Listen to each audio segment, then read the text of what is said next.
is going to play really well into their hands here is the fact that they've got a Ascent to start off with. Not a great map for M3, and for NAVI, well, one of their best maps in their entire map pool. So this is where they must kick it off. If they don't win this map, I don't see them winning this series. I don't see them pushing forward through the playoffs. And, well, I heard the beautiful Lothar, who I'm going to reference here, is that if you win the pistol, you win the second round, you are 80% more likely to win your entire matchup here, Dinko. So this is going to be really important here for NAVI. Yeah, there's a big odds. Slow start to the pistol for NAVI, but heavy numbers outside of B. We currently look at the setup here for Mech. Defo has played a little bit more aggressively in towards main, and this might just work out. Drone's going to spot him out. Double setup right now for Mech, trying to get away with the first pick, but they haven't been able to do that.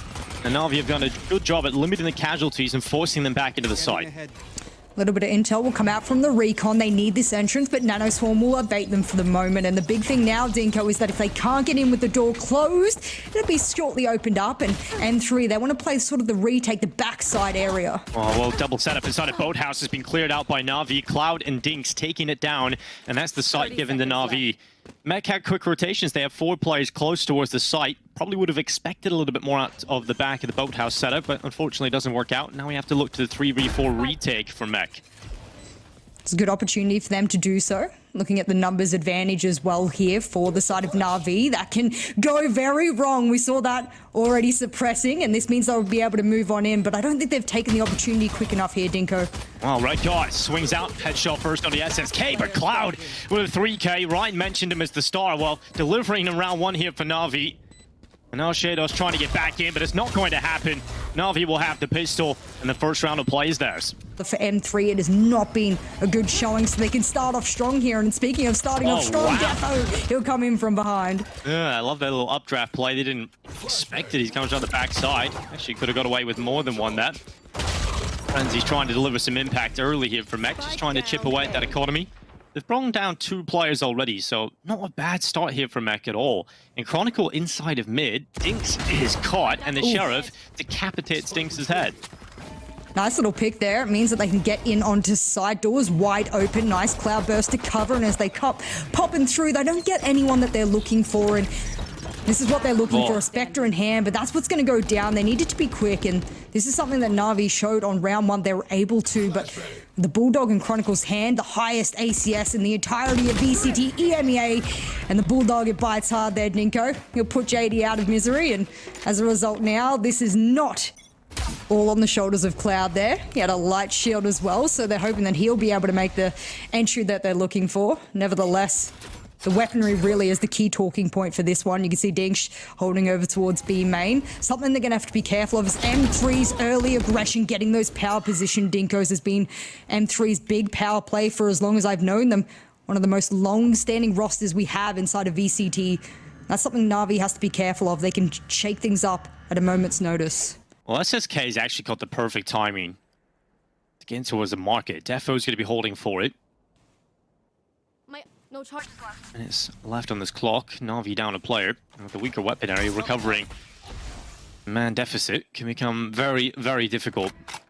At least they have some map control towards B, a potential split on the cards. But even then, even if they get themselves into good positions, Jess, they just don't really have the weapons here to make this all that convincing for me. The calm before the storm here, Dinko. I love it. There comes out the knife. Won't really confirm much. But as NAVI creep their way over towards B main, a couple of stars are resting there.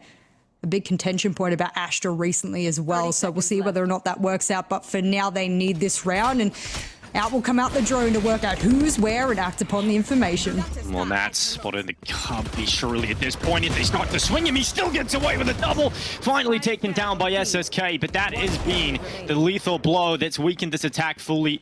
The legs no longer under them. And Cloud left in the clutch, has to play for elimination.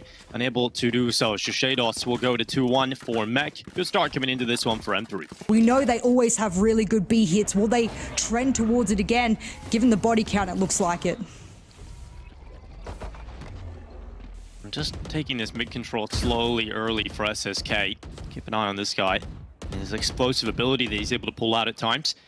Seems to be the playmaker for the meantime. Just garnering that control yet again, and I think he's starting to realize that M3 haven't been putting too much importance on controlling mid early. Defo does hang around just to get that information. Still, NAVI will take this mid control. minute 7 seconds left. Navi with the map control if they want. They force back those mid plays and now starting to think No charges left. which site they want to execute upon. Like you said, Jess, we've seen a lot of B hits, but this time looks like A is the call, but they're rotating that killjoy all the way back around. Dinks has been the one to be able to work out what the openings are for the team, lurking around the map to see whether or not there's just a sneaky opening they can get. The rotates from M3 have been good, and well, they'll leave their own KJ over towards B, and I think that's going to give up the jig now, Dinko. They know what's happening. Flash will come out, Redgar surely, but no shutdown before he can do the damage he's looking for. Yeah, a little under half of the swing. Here comes the Hunter's Fury being popped right away from Cloud, just trying to create some space with 25 seconds left. Navi need to get in towards the site. NetSK is the player that cracks it open. 2 players down in quick succession, and now Nat's really trying to recover this one. Good kill onto Duno. His teammates finding kills as well as Nats goes for 3. Spike is down with 10 seconds left. Nats is just holding it. Jet, he has to play for elimination, but it is Nats who has the first highlight of play for M3. Play what his intention was, and he's coming to this stage, and I know it's only been a couple of games. We have not seen an official match from M3 in about a month, so we can't say too much, but he is sitting in one of the bottom rated areas for ACS, so for him to have a confident game will really bode well for the upcoming next 2 games that they have in the next 2 days as well. Very fast games are coming.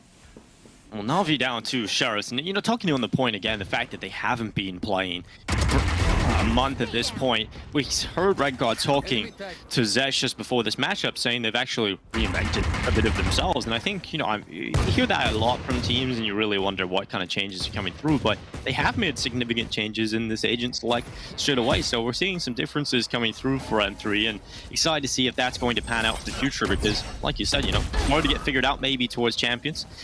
Good kill here for SSK. That's the kill that brings it back. And you really are looking at this Blade Storm to deliver that impact. And he's doing nice and calmly as well. I like players that are able to move up and make full return of investments on their utility. He'll only get 1 for the trouble, and there's only headshots to be raining. It looks like a Christmas tree at the top right of our screen. Dinko and Defo, he'll finish it off for us.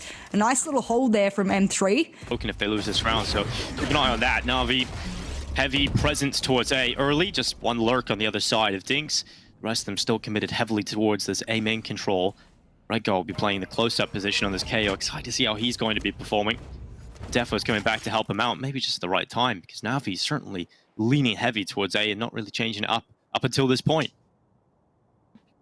I think this is the trouble with Navi, is that they'll try and bait out as much utility in the early round as possible, and that's great. You get rid of a lot of the utility that M3 could have in that mid to late round, and then they change it up.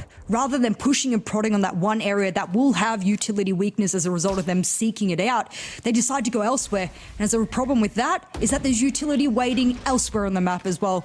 They need to deal with it bit after bit, second after second on this, and if they want to bait out the entire map, they're going to lose time on their side. Yeah, well, that recon is confirmed. No one's in top middle, so now they're starting to think about the tree play. Defo at the ready for that.